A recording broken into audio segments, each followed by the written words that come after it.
How are priests able to exorcise jinn despite being upon falsehood? Let's answer it this way. Can a security guard protect you from thieves if he's not a Muslim? Yes, he can, right? He can do that. How? By hurting him. He can hurt him. A thief comes in, he punches him, the thief leaves. That security guard can be an atheist, and it will work, right? Likewise, the evil jinn, there are certain things that a priest can do or a Jew can do that will make a demonic jinn leave your body, and that is say the name of God.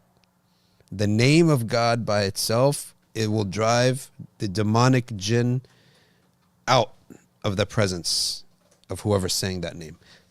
That's it. And what is the proof that the one thing that Christians still have and Jews is the names of God and their prophets? Is that Allah subhanahu wa ta'ala says, وَلَوْلَا دَفْعُ اللَّهِ النَّاسَ بَعْضَهُم بِبَعْضٍ.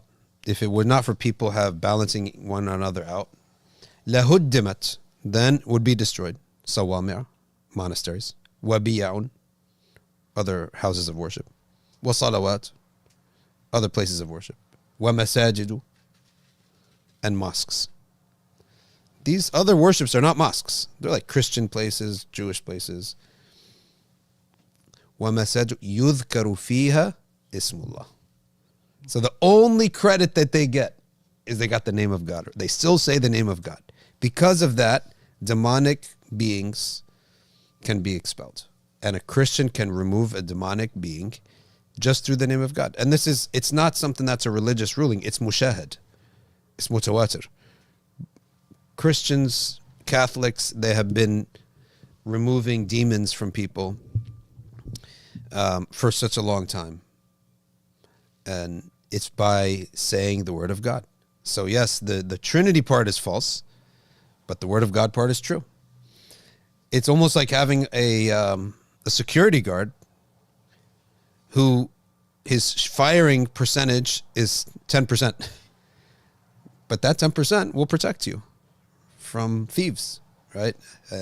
So that's the same thing. So in the same way, as Christians can cure physical illnesses too, as doctors, right? So it's no different. They can repel jinn by just the name of God.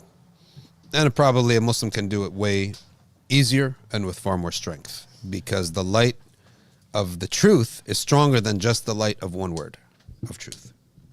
And Allah knows best. That's like my understanding of it. When should somebody go to a raqi if they have... Firstly, I would say that ruqya shar'iyya is essentially dua with other things. Therefore, you can go to a raqi anytime because it can only benefit you. If you had a jinn, see, we don't know these things. I don't know these things. You don't know the details of how do I know if I have a jinn or not. He may know. How do I know to go to him or not? You have to see if he's a trustworthy sheikh who operates by Sharia. It's a new thing that is obligatory. When the Muslims got to certain parts of the world, and probably in Arabia itself too, they had to repel jinn.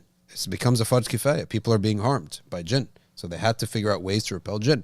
They had to figure out ways that are acceptable in the Sharia, that don't contain kufr and shirk and muharramat, sins. That's the only conditions, right? So if he follows these rules and he has a track record that he can help people, then he may do it, and he may charge people too. A raqi can charge you too.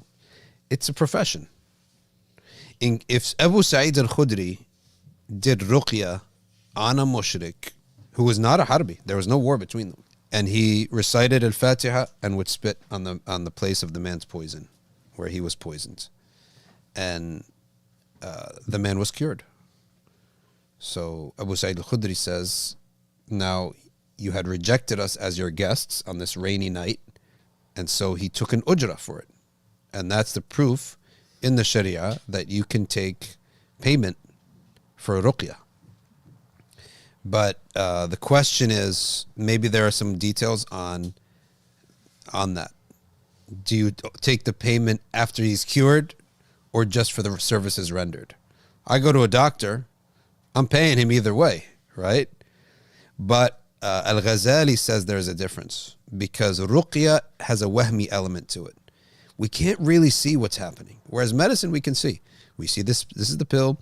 We know that you had to buy the pill, right? And you took the time out of your day to give me the pill. So he says medicine is not wahmi. There's an unseen element to ruqya. So I wonder amongst the fuqaha, maybe the payment will be rendered only if he's cured. Allah knows best. I don't know the details of it. But in general, they are allowed to take payment for that. Seeker says, here's a good question. Also on jinn. Hindus claim to remove jinn. They do. But with other jinn. Because Hindus only have access to jinn. Right? So, hey, I got a problem. Big Vinny and the Italian mob are bothering me. Okay? I can do a couple different things. I can go get the police, lawfully remove the jinn. Or I can go get, the Russian mob. So in the jinn world, there is something called removing magic with magic. Removing jinn with jinn. And it's the same thing in the physical world where I got a criminal who's after me. I'm going to hire another criminal to get rid of that criminal. And that exists in the world of jinn. And that's haram for us to do. So yes, he got the desired effect, but he did it unlawfully. Here is something that you should not do with a Muslim jinn doctor, which is accept secret ta'weeth, which means wear this, don't open it, don't look at it. That is usually, from what I know from the shuyukh that I've asked about this, nobody should ever do that. A righteous Muslim, sound person who cures you of these things, raqi, there are no secrets to this. In the same way that medicine is just X cures Y. How do we know? Because we tried it. That's what mujarrabat are. This pill cures that. Why? Because we tried it. I don't know. We did it 1,000 times and it worked, right?